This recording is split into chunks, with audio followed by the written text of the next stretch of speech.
I'm looking at MechWarrior Online, a game built in the Cryengine. Heffay has produced a series of videos for a tool that he's developed that is designed to extract the contents of a Cryengine game and then allow you to import it into Blender. I'll give links to both of these in the description below.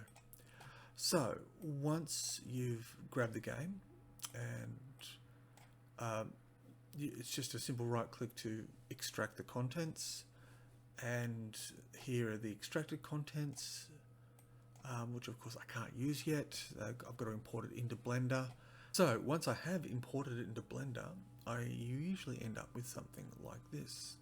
Hopefully this loads quickly and I get the Atlas. So here you can see the bad boy in all his glory with a couple of thousand additional weapons and all that sort of stuff. But if you go into the section of the armature here, you can delete all the bits that you don't want. And that sort of concludes the first part of me exploring, inspecting games to find the interesting bits of the content. And here's the Locust running against the wind with a fairly derpy animation cycle. But hey, I was just trying to produce something that worked.